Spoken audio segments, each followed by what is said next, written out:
Olá, pessoal, estou de volta. E para a gente conversar, continuar a nossa conversa sobre esse tema, que é doação de órgãos, que ele não gera tanto dilema, de conflito de opiniões, porém ele traz questões e questionamentos éticos diante das posturas nossas enquanto cidadãs, cidadãos e profissionais, né, diante desse tema. Então, o que a gente pode fazer para que levar mais conhecimento, para ampliar o pensamento e as questões reverente e irreverentes, né, dentro do assunto doação de órgãos. Então, se a gente pega, né, e começa nesse processo, olhar a doação de órgãos e tecidos como a vida em suas mãos, a gente entende que a doação de órgãos ela pode gerar para as pessoas uma oportunidade de vida. A gente precisa entender que a doação de órgãos, gente, ela não traz a cura de alguma situação. Ela dá mais qualidade de vida à vida daquela pessoa para determinadas situações. Né? A pessoa pode viver anos e anos e anos, ou a pessoa pode viver alguns anos. Né? Mas é importante a gente lembrar e entender que não é uma cura de uma doença, né? É uma possibilidade de vida. Até porque aquele órgão pode entrar em falência de novo, como é o caso do rim, e aquela pessoa precisar de um novo rim futuramente, tá certo? Então, dando continuidade, voltei. Dando continuidade, a gente parou e realmente parou, que eu fui passar e pausou aqui. A gente parou nos quais são os tipos de doador. Né? Então, no Brasil, a gente tem dois tipos e duas possibilidades de doações de órgão. O primeiro tipo é o doador vivo, né? E o segundo tipo é o doador falecido. Vamos lá. O doador vivo pode ser qualquer pessoa que concorde com a doação, desde que não prejudique a sua própria vida e a sua própria saúde. O doador vivo pode doar os rins, parte do fígado, parte da medula óssea, parte do pulmão. Pela lei, parentes até quarto grau e cônjuges. São João, viu, gente? Porque hoje à noite é São João, o fogo está aí. Então, bora lá. Pela lei, parentes e até 4 graus e cônjuges podem ser doadores, não parentes só com autorização judicial, tá? Então, o doador vivo é qualquer pessoa, qualquer um de nós. É o exemplo da minha mãe, que eu já disse a vocês. Ela foi uma doadora vivo, ela não foi parente, ela precisou de uma autodeclaração, o juiz deu, onde ela foi lá, conversou com o juiz, entrou com o processo e o Ministério Público ouviu a família e viu que não era uma venda de órgãos, era uma doação. No caso dela, ela não foi doação, porque a doação é para que você doa sem saber a quem. Ela deu realmente o órgão dela, porque ela sabia para quem ela estava dando. Então foi algo dado, partilhado. Tá certo? Esse é o primeiro doador, o vivo. Qualquer um de nós podemos ser. A gente não precisa morrer para doar um órgão. E o segundo tipo de doador é o doador falecido, que são pacientes com morte encefálica, geralmente vítima de catástrofes cerebrais, como traumatismo craniano ou AVC, que é o derrame cerebral. Lá na primeira aula sobre o assunto, eu vinha trazendo sobre isso as questões referentes a os tipos de doador, né? No Brasil, o doador falecido, ele precisa ter um laudo de morte encefálica, né? E que essa é a grande questão para a doação. Porém, lembrem-se que a lei no Brasil, ela mudou em 2001, então a autodeclaração como doador não serve. Precisa que você converse com sua família para que sua família, após a sua morte, autorize a doação de órgãos. Lembra? Então, tem dois tipos de doador: doador vivo e doador falecido. Então, todos nós podemos ser doadores, podemos ter declaração, podemos conversar com as nossas famílias sobre isso, podemos ampliar as nossas questões e os nossos conhecimentos sobre assuntos como esse. Tá bom? Vamos lá. Então, quais são os órgãos e tecidos que podem ser doados? Como a gente pode saber, né? Então, bora lá. O tempo antes do transplante, cada órgão é analisado para que identifique o receptor ideal. Os córneas, né, dos olhos, até 6 horas após a morte. Vamos ver a legendinha aqui do lado? O tempo, né? isso aqui significa o tempo, né, de retirada máxima após a parada cardíaca. Então, aqui, ó, você vê aqui, ó, esse aqui o tempo, vou pegar aqui, peraí, que ficou feio, né? O tempo é esse aqui, tá bom, gente? O tempo máximo para retirada após a parada cardíaca.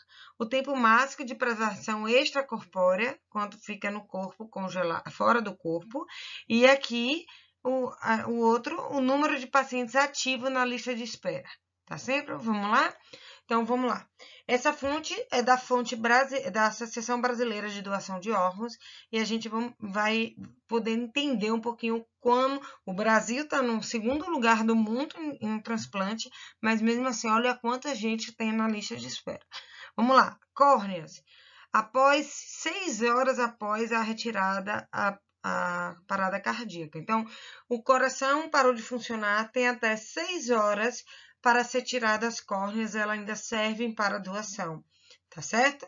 Então, ela fica até 7 dias extracorpórea, então pode fazer uma viagem, por exemplo, para esse doador, não precisa estar na mesma cidade.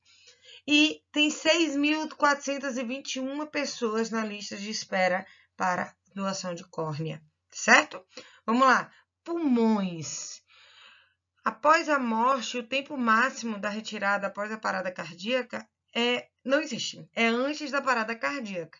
Então, o corpo precisa estar ligado à máquina, o coração à máquina, para ser retirado o pulmão, tá? Ele dura de 4 a 6 horas fora do corpo. Então, quando a gente assiste os viciados em Grey's Anatomy, como eu, né, que vai levar o órgão para outro hospital, para outra pessoa, ele dura de 4 a 6 horas. Por isso tem aquele tempo para ser colocado, né? São 152 pessoas na lista de espera no Brasil hoje para os pulmões. Coração, ele precisa ser retirado antes da parada cardíaca, tá? Ele dura preservado extracorporealmente até de 4 a 6 horas e temos na lista de espera 192 pessoas, tá? Os rins, ele pode ser retirado até 30 minutos após a parada cardíaca. Ele dura até 48 horas extracorpórea e tem 20.456 pessoas na lista de espera. Nós podemos ser doadores vivos do rim, lembrem disso. Fígado, antes da parada cardíaca, ele precisa ser retirado. De 12 a 24 horas ele dura em conservação extracorpórea e tem 1.351 pessoas na lista de espera. Lembrando que o fígado também pode ser uma doação de pacientes vivos, tá bom? Os ossos até 6 horas após a parada cardíaca, né? E ele dura até 5 anos, gente, extracorpóreo, tá certo? Os pâncreas, o osso, gente, ele não entra porque o osso ele é muito usado para traumas, tá? Então, pessoas às vezes não ficam esperando os ossos, tá bom? O pâncreas tem que ser tirado antes da parada cardíaca e ele dura de 12 a 24 horas em conservação extracorpórea e tem 464 pessoas na lista de espera. Ok? Vamos lá? Continuando. O que o COFEN, que é o Conselho Federal de Enfermagem, fala sobre os transplantes, tá? O papel do profissional de enfermagem nesse contexto é fundamental, principalmente na manutenção da prescrição médica e na assistência dos casos diagnósticos de morte encefálica, para que seja possibilitada a viabilização e a doação. Além do cuidado com a abordagem, deve ser perfeita de forma adequada no momento de retirada retirada do órgão e conservação desses órgãos com o consentimento da família, né? Então, o Corém Bahia, ele a campanha de Setembro Verde, gente, é uma campanha nacional no Brasil, dois órgãos, dois vidas, e o Corém Bahia, ele apoia essa ideia, tá? O COFEN é o federal, o Corém, vocês sabem que é o estadual. Então, é muito importante quando a gente fala desse tema, quando a gente fala desse assunto, porque o enfermeiro, o técnico de enfermagem, ele está ali na linha de frente, no cuidado e na preservação dessa pessoa, dessa família, desse sujeito, né, que tanto vai doar quanto que vai receber. Então, dentro dessa preparação desse corpo, na fiscalização, na manutenção, no cuidado, tá? Então, fiquem atentos a isso. Os aspectos legais e éticos para o COFREM de acordo com os transplantes. Em 2004, o Conselho Federal de Enfermagem normatizou a atuação do enfermeiro na captação de transporte de órgãos de tecidos, definido como exigência a necessidade de aplicar a sistematização da assistência de enfermagem. Além disso, deve cumprir as exigências estabelecidas pelo Sistema Nacional de Transplante, SNT, para garantir esta forma de tratamento no âmbito do Sistema Único de Saúde. O enfermeiro e o técnico de enfermagem, eles estão ali, ó, na linha de frente, e eles são indispensáveis, são importantíssimos nesse trabalho. Por quê?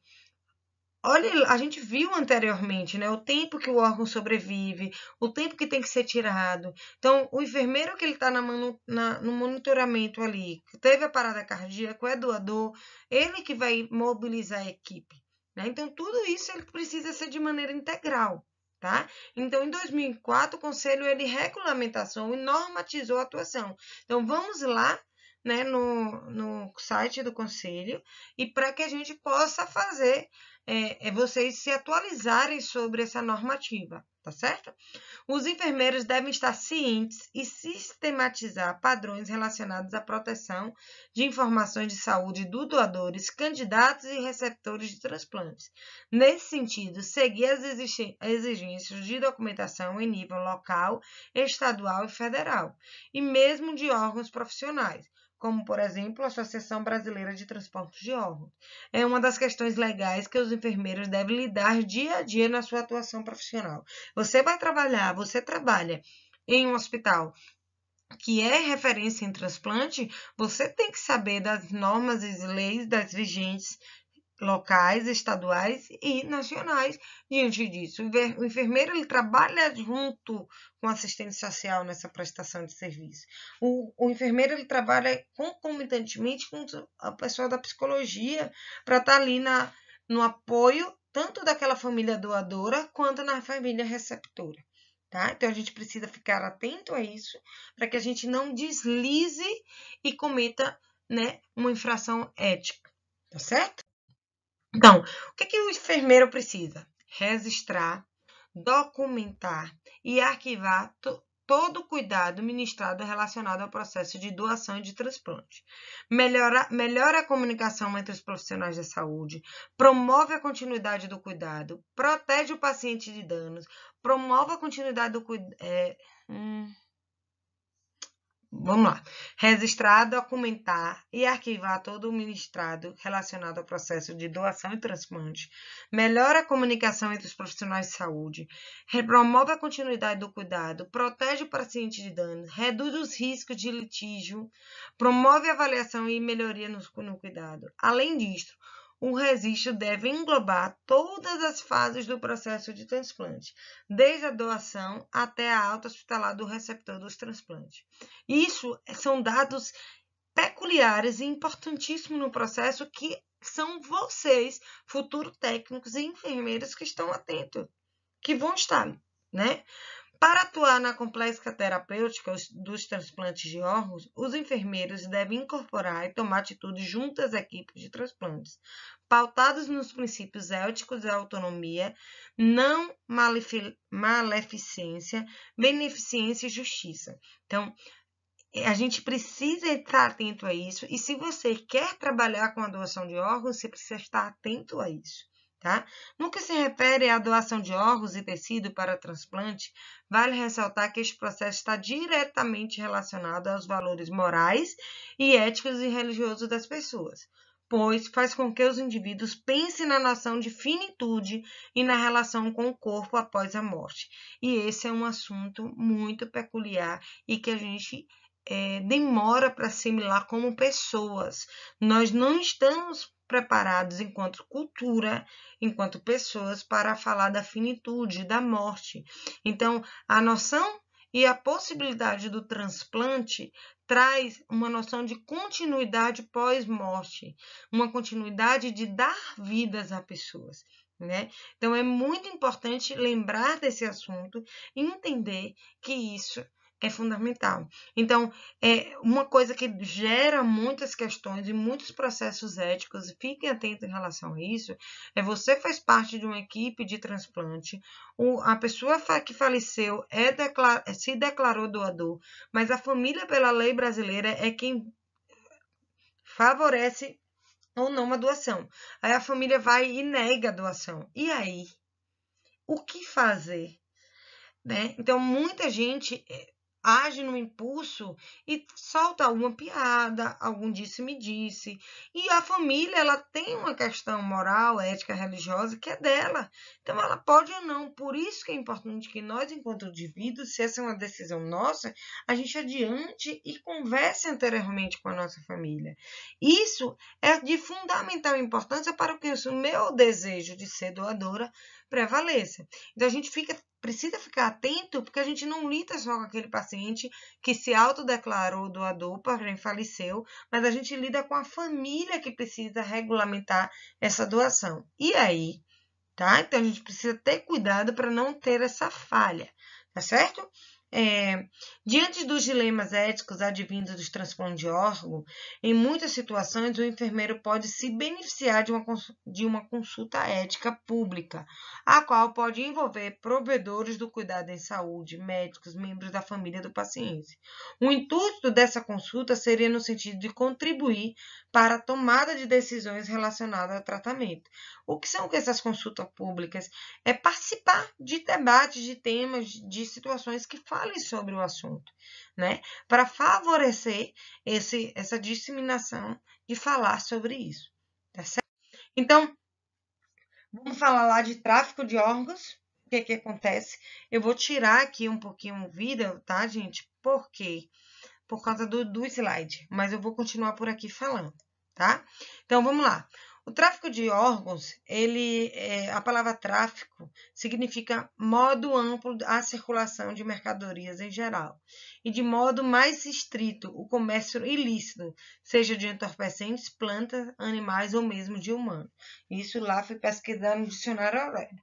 É importante a gente se dar conta disso, porque muita gente, diante do número, né, de casos de tráfico aumentados no mundo, a gente precisa ficar atento, porque muitos profissionais de saúde estão envolvidos nesse crime, né? O que se faz necessário compreender é que o convívio em sociedade trouxe necessidades do surgimento das leis para regular as relações. Mas esse fato não impede que pessoas tentem se beneficiar mesmo infringindo as regras de condutas impostas. Então, a gente tem uma lei, né? Foi criada em 97, revista em 2001 e revista em 2007, e pessoas sentem um prazer em burlá-la, tá? Então, e assim, a criminalidade cresce através dos traficantes de órgãos. Fazem que o tráfico de órgãos se torne hoje o terceiro crime mais rentável no mundo, pertence somente para o tráfico de drogas e de armas. Segundo a Polícia Federal, afetando mais de 20 milhões de pessoas e movimentando cerca de 7 milhões de dólares a 12 milhões de dólares a cada ano. Então, é algo grave e algo que a gente precisa ficar muito atento. O tráfico de órgãos é um mercado ilícito de órgãos humanos, onde o crime ocorre de forma organizada com o intuito de obter lucro, violando as leis vigentes. E outra coisa, gente, tem gente que, vocês viram ali que dura, né? Fora do corpo tanto tempo. Então, tem pessoas que são dopadas, tem pessoas que são, como é que fala? Ai, gente, como é a palavra? Sequestradas, elas não sabem, são liberadas depois, continuam vivas e tiveram um órgão seu retirado, tá, gente? Isso é sério e a gente precisa estar atento a isso. Então, são questões que são muito, porque a gente está lidando com a vida. Qual o valor de uma vida? Né? Qual o valor? Não sabe, então pessoas pagam milhões e milhões por um órgão, né, contrabandeado. Então, bora lá. O tráfico de órgãos no Brasil, eu vou voltar com o vídeo, né, para que a gente converse. O tráfico de órgãos no Brasil, ele é proibido, né? Lá desde a lei de 97, no primeiro artigo da lei, ele dispõe sobre a gratuidade da doação de órgãos. Então, ele traz a disposição gratuita de tecidos, órgãos e parte do corpo humano em vida ou pós-morte para fins de transplante e tratamento é permitida na forma desta lei, gratuita. O artigo 15 versa sobre a punição tal auto. Comprar ou vender tecido e órgão ou partes do corpo humano é crime com pena de reclusão de 3 a 8 anos e multa de 200 a 360 dias e multa. Parágrafo único. Incorre na mesma pena quem promove, intermedia, facilita ou aufere qualquer vantagem com a transação. Você, profissional de saúde, está dentro e é punido igualmente, né? Assim, gente, comprar, vender tecidos, órgãos, parte do corpo humano é crime, segundo a lei. A gente tem penas, né, de 3 a 8 anos. A vítima são pessoas que às vezes estão vivas, né? Às vezes estão em clínicas clandestinas. Então, não seja um profissional leviano, né? Tenha uma conduta ética, entenda a importância de uma doação de órgão e que no Brasil é referência no mundo em captação e transplante de órgãos. Então, vamos seguir a lei, vamos seguir a lista brasileira, né, de doação de órgãos. Tá? Então, isso é muito importante a gente ficar atento a isso. Né? E aí eu queria trazer um filmezinho como sugestão, né, para que a gente discuta esse tema, discuta de maneira ética, de maneira construtiva, a importância de se falar sobre esse tema, tá certo? Em vários âmbitos. Lembrando que quando vocês passarem a assistir esse tema, lembre-se que ele é pela lei americana, então não é vinculado à lei brasileira, mas é muito importante a gente assistir, tá? E ter uma opinião crítica sobre isso. Bora lá. Uma prova de amor.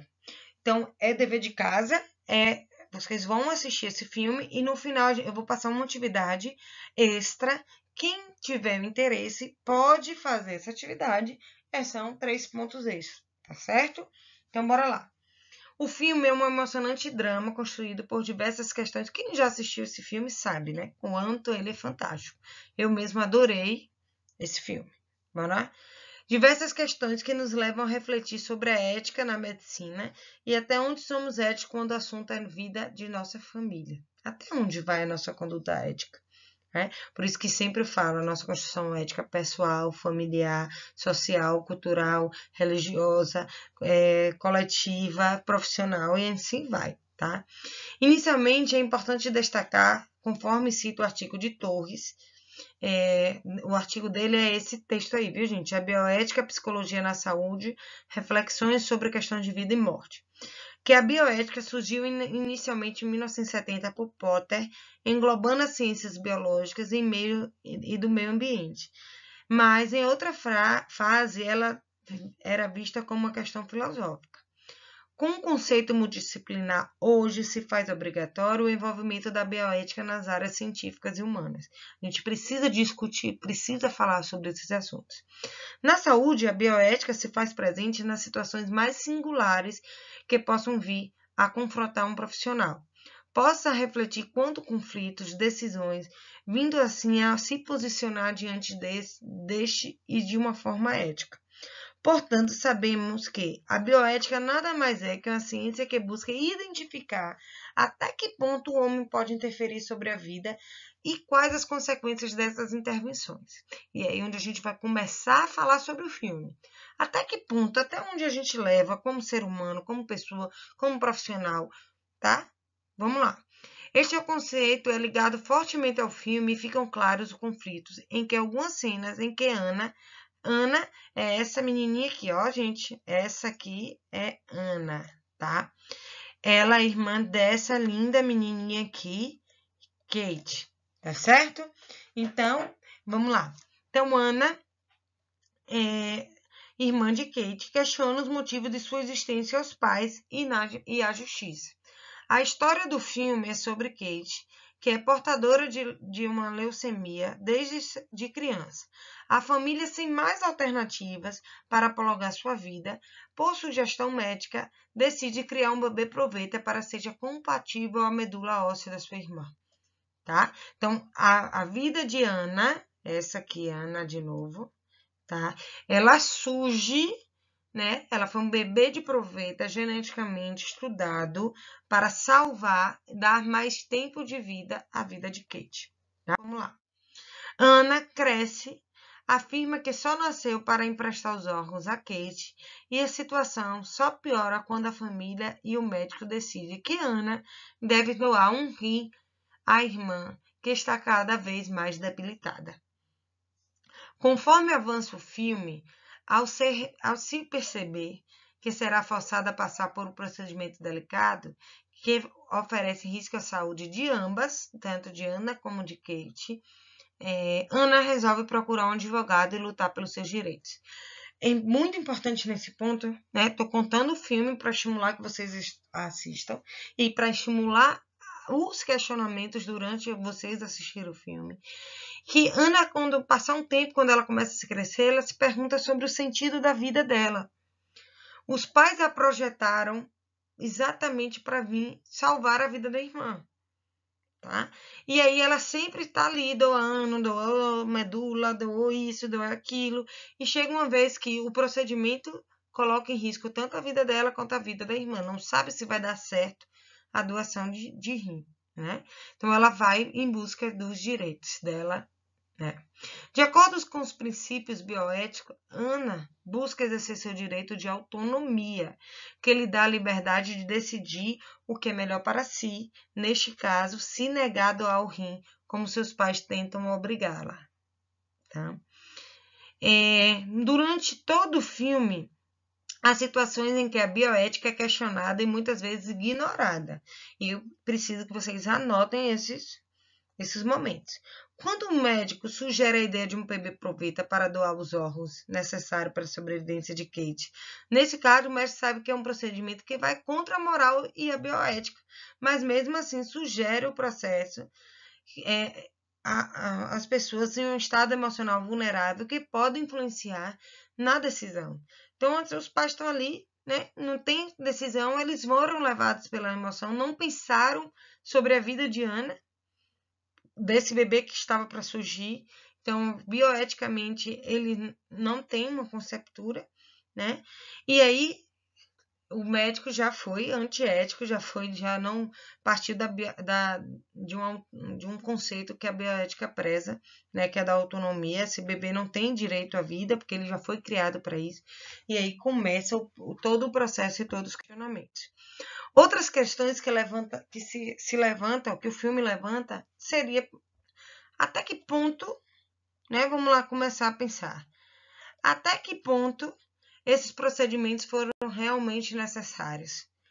Até onde valeria para salvar a vida de Kate, né? Qual o impacto que causaram no desenvolvimento de Ana? Na vida psicoemocional de Ana, né? Será possível que ela, Ana, uma criança de 11 anos, ter autonomia para tomar suas próprias decisões? E aí? O que vocês acham? Né? Seria bioético essas doações constantes, mesmo que para salvar uma vida? Constantes desde a sua vida, desde o início da sua vida, né? E aí, são essas umas perguntas que a gente precisa se fazer ao longo do filme e vocês precisam responder. E aí onde vem uma questão que é muito importante, né? Que ao final do filme, isso aqui é importante da gente pensar. Ao final do filme, Ana revela que, na verdade, ela estava cumprindo o desejo da irmã, pois Kate sabia dos riscos e consequências emocionais. Ela não queria mais prolongar sua vida ao sofrimento de ambas. Assim, convenceu Ana a buscar um advogado e lutar contra a decisão dos pais, pois sabia que os mesmos resistiriam à sua decisão. Então, isso aí entra um outro conflito. Eu mesmo, na primeira vez que eu assisti esse filme, eu julguei Ana muito. Também eu era mais nova, não tinha o conhecimento que eu tenho. Poxa, como é que ela vai fazer isso, etc. Mas depois, com o tempo, com o estudo, eu vi que as questões que a gente levantou em cima é extremamente importante se pensar, né? Quando esse médico sugeriu a criação desse bebê de proveta, a gente não formatou, não vitalizou o princípio da autonomia. Essa criança não teve escolha, ela já foi jogada, puf, né? Para essas doações, tá? Então, é importante, a amarração do filme, ele é fantástico, assistam, gente, façam atividade, tá? Então, vamos lá, porque vocês vão ter uma vantagem muito grande ao ver sobre ele. De acordo com Torres, de 2003, o ser humano não deve ser visto apenas como uma máquina biológica, pois ele é também um ser emocional, competente e psicologicamente motivado. O que até então não se pensaram em Ana, né? Ana era uma máquina biológica para salvar Kate. Vamos lá. Portanto, ao tratar do outro indivíduo, deve-se considerar os aspectos psicológico, cultural, social e não apenas vê-los como biológicos. No caso de Ana, considerá-la também nessa trajetória emocional e que a vida ponderava aí esses procedimentos médicos todos que ela passou, tá? Então, é importante a gente ficar atento a isso. Então, a gente tem essas duas questões para que vocês façam, tá? Vou tirar aqui o videozinho, tá? Durante todo o filme, a mãe insiste em tentar. Então, vocês terão essas duas questões a serem respondidas, tá? Que respondam e quem responder, entregar, né? Vão ganhar 3 pontinhos extras. Ok? Façam, se pergunte essas duas questões. Combinado? E a gente vai ter esse outro caso clínico aqui, vou subir a minha cara. E respondam sobre esses casos clínicos com base nos princípios legais brasileiros, tá? Então, se quiserem pesquisar as leis, né? Eu gostaria que vocês respondessem esse caso clínico. Combinado? Valeu? Então, foi um prazer, gente. Aí tá meu e-mail, quem quiser mandar alguma pergunta. E a gente se vê já já em outra aula. Combinado? Beijo grande e até a próxima aula.